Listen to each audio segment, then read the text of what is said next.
Bonjour à tous. Aujourd'hui, tiens, là Charlie. Charlie et moi, nous allons vous souhaiter la bienvenue.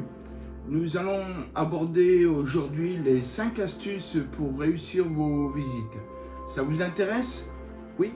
Bon, pour l'instant, Charlie, tu vas au calme. Le premier conseil, c'est de ranger et de nettoyer. Vous avez peut-être eu l'occasion de vendre votre voiture ou d'aller à un mariage.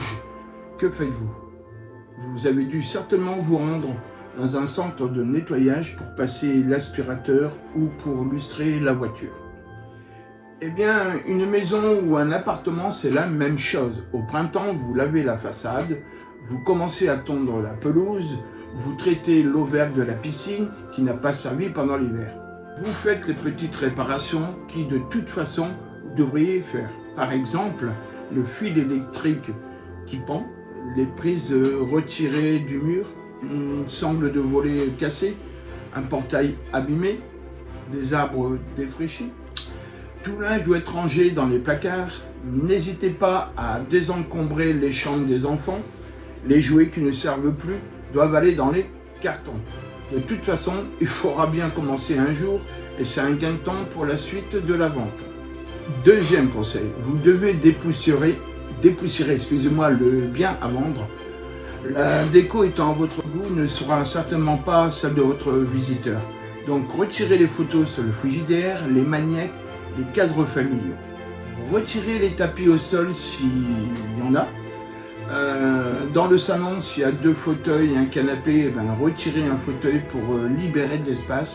Il faut que votre visiteur puisse circuler librement dans la pièce qu'il souhaite visiter de fond en comble. Ouvrez les rideaux au maximum pour donner de la lumière. Pensez à aérer les pièces 30 minutes avant la venue.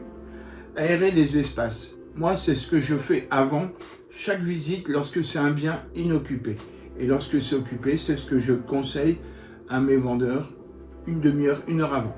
Vous pouvez prévoir également un petit parfum, genre cocooning, n'est pas un superflu. Observez les vendeurs de voitures d'occasion dans un garage. Qu'est-ce qu'ils font? Et ça sent bon d'ailleurs dans la voiture. Bien, ça provoque l'envie d'acheter la voiture. Pensez à retirer toutes les photos familiales, les objets personnels, les collections, les fusils et les animaux empaillés pour les chasseurs.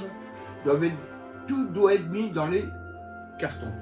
Il faut que votre visiteur soit focalisé sur votre bien à vendre et non sur la moto de collection qui traîne dans le garage.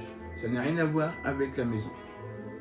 Troisième conseil, pensez à définir le sens de la visite. Surtout ne pas laisser les visiteurs se déplacer à leur guise dans la maison. Évitez de faire déplacer l'extérieur en premier pour respecter bien sûr votre ménage intérieur et revenez sur les points importants qui vous semblent le meilleur. Montrez la pièce principale, c'est important également. Quatrième conseil, montrer les bons côtés c'est bien, mais parler également des défauts, il faut en parler. Car à quoi ça sert de ne pas en parler? Eh oui, si l'acquéreur trouve un vice caché après la vente, il peut se retourner contre vous et demander des dommages et intérêts et tout simplement annuler la vente après la signature de l'acte. Cinquième conseil, n'hésitez pas à laisser les acquéreurs quelques instants seuls pour revoir certaines pièces qui pourraient provoquer un coup de cœur ou une incertitude, tout en restant à distance, permettant d'intervenir éventuellement s'il le fallait. Ne leur parlez pas du passé de votre bien. Les acquéreurs se projettent dans le présent et le futur. Votre passé, ils n'en ont que faire. Un petit bonus pour vous aussi. Avez-vous pensé à vérifier la sauvabilité de votre acquéreur? Et comment avez-vous pu le vérifier? Évidemment, seul un professionnel de l'immobilier est habilité à demander certaines pièces et certains documents que vous ne pourrez obtenir. Ne perdez pas votre temps avec des acquéreurs qui n'auront pas finalisé leur schéma de financement avec un dossier de moins de 3 mois validé. c'est pas la peine. Seul un professionnel peut obtenir des renseignements auprès des banques ou des courtiers pour vérifier ce financement qui aura permis d'accéder à la visite virtuelle que je propose avant chaque visite sur place. Et surtout, ne transformez pas votre visite en journée porte ouverte à tout va. C'est très fatigant. Voilà, Charlie et moi-même espérons que tous ces conseils pour réussir vos visites vous ont intéressé. N'hésitez pas à liker et à bientôt les amis. bientôt en Bonne compagnie journée. de Charlie.